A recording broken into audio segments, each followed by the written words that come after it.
Hey guys, what we're going to do today is remove these lazy girl nails as I didn't put on any peelable anything. So I use the soak off remover. I like that one better than the 100% pure acetone because A, it smells like coconut, and B, it's not as harsh, but it also works faster, so I like it a little better. So what I'm going to do is put that on the embellishments that I put on the nails, or the decorations, whatever you would like to call them. Just go ahead and soak like a Q-tip in it, and then generously apply the remover onto basically the gems themselves and everything on there. I might do it twice just to make sure it gets a good coat on there, so that way while I'm doing everything else, that has a little time to sit and loosen everything up. It's the method that I've found works better. Some people like to use a file or pry them off, but that seems to work best for me. So then I try to remove as much of the length as possible and get as far down with these clippers that I can, which isn't usually that far, especially if you're going over like rhinestones or anything. But the smaller nails, it tends to get pretty far. I don't have to remove my pinky because I smashed that one off. That was fun. Yeah, so then you just take regular clippers and kind of clip some more down to that length. I try to get as far down as I can, which usually isn't that far when you use like the lazy girl method because a lot of the polygel is built up underneath the nail. So I'll just kind of get to the sides where it cracks it, and then you can kind of break it. So on the thumbnail, I went ahead and started to take down some of that bulk with my e-file. Now I use the 3 and 4 times coarse grit to do this section, but I am very comfortable with an e-file. So if you're not very comfortable with an e-file, I don't know if I would get that high of a coarse grit to use. Maybe just stay like with a sanding band or something. But either way, take down a lot of that bulk, so that way it's easier to get off. And then I realized I didn't do what I should have done, which is cut the nail at the center point right there, meeting point. Well, duh. Yeah, I know. Okay, so like where your nail, when you, oh my god, yeah, when you apply your nail and it grows out a little, where the polygel or something has been sitting on your nail and it's grown out, there's like that little gap right there. You can literally stick your clippers in that little gap and it will cut the nail right in half right there. Now if you have long nails, it's probably not gonna work, but if you've cut down your growth, that's where you want to clip these nails to get all the length off. And yeah, totally forgot about that because like I said, it's been a while since I've had to remove them. Usually I just put on some kind of base coat to pop them off. I then use my 2 to 3 times, whichever one I grab. This one is the 3 times as coarse, and remove the bulk of that nail. Now I don't go over or around the gems, I just kind of go where the nail is, and you'll be able to see why here in a moment as soon as I get this bulk little section removed. Is take regular like toenail clippers, and then you can get right over the top of those gems and simply like cut them off. They kind of pop off because you've loosened up the glue with the soak off acetone, and they kind of, as you see, they just kind of pop off when you go around them. That one was a little stuck. Sometimes they do, but if you can just get at the right angle, it'll just pop off just like all the rest. And then that's basically how I take off all of the embellishments and all of the gems on all my nails if I need to remove them. It's the easiest way. It's really quick. You just got to make sure that you put that acetone on there first, so it gives a chance to loosen up that glue or the top coat or whatever it was that you used to adhere the gems to your nails.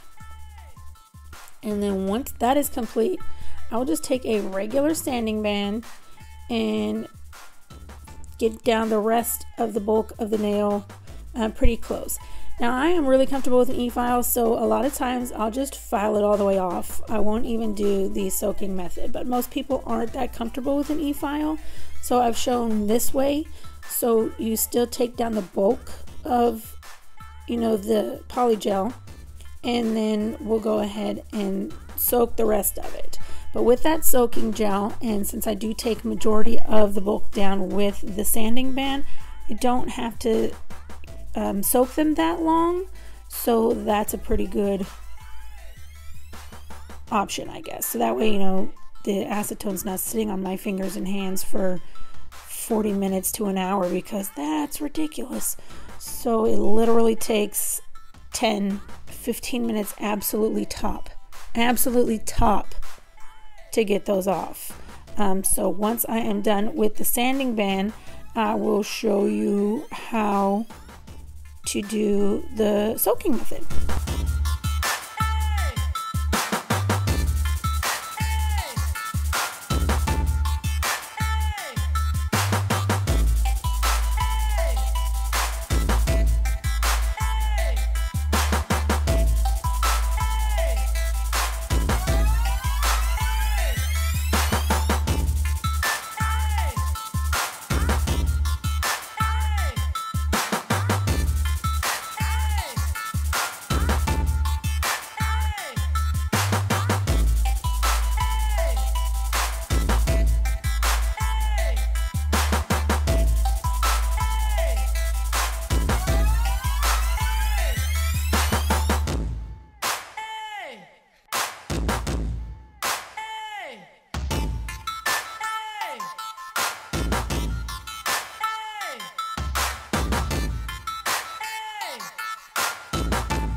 So we're just cleaning off the dust, and then we're going to clean up the area, which is just kind of wrapping everything up in your paper towels or napkins or whatever it is that you use.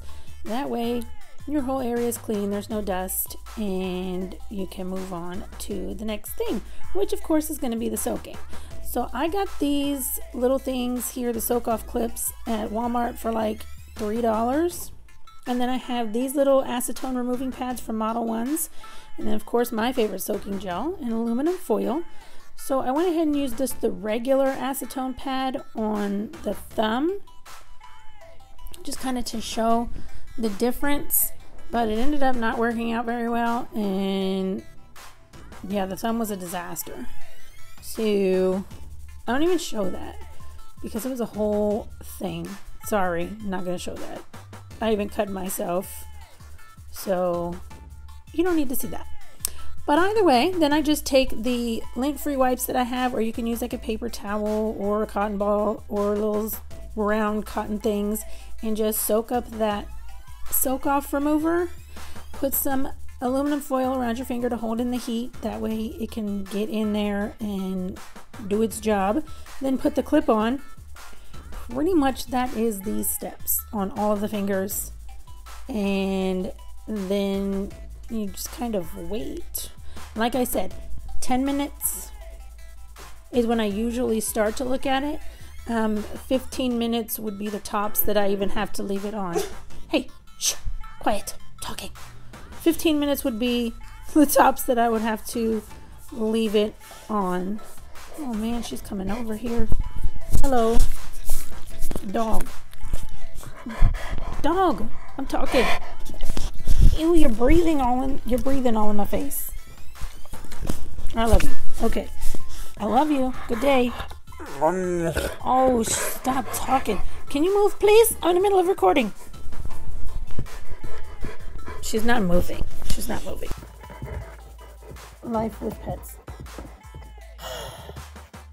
Now, before I was so rudely interrupted, yeah, so it's been about 10-15 minutes, and then all I got to do is remove those clips, and then I take my little cuticle pusher here, and it's almost no pressure. It just kind of, as you see, kind of flakes off. Now there is some stuff that gets a little more, you know, sticky and a little harder, which tends to be in the side walls or the cuticle area for me. So you do have to apply just a little bit more pressure in those areas, but for the most part, it all comes off really, really easily, and you don't even have to like push down on the metal tool there. I mean, you could probably use like an orange stick and it would work just as well.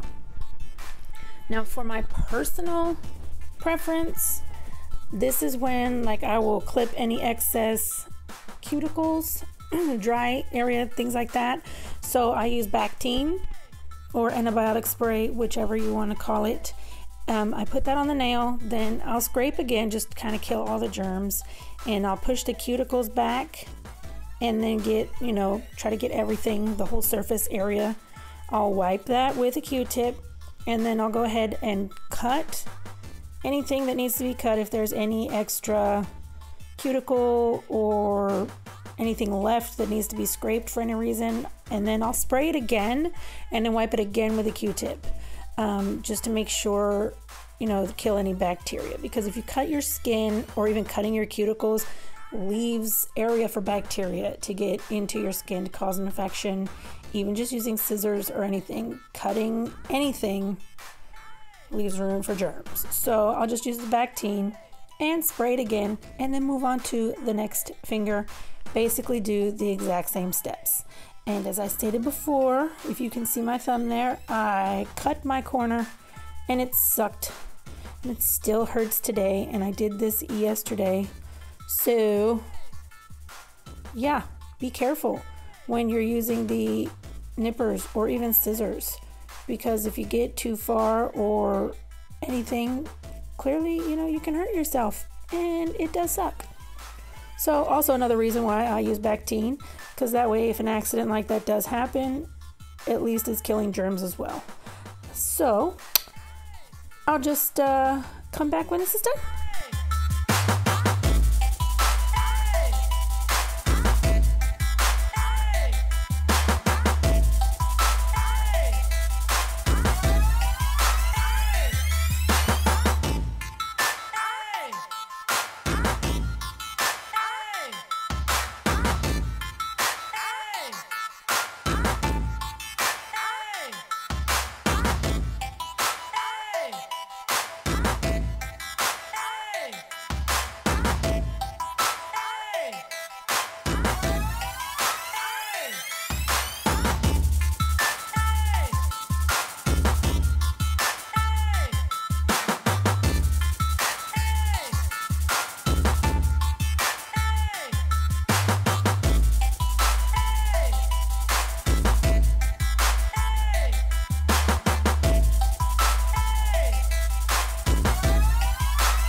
So that is pretty much the removal for any of the nails that I do.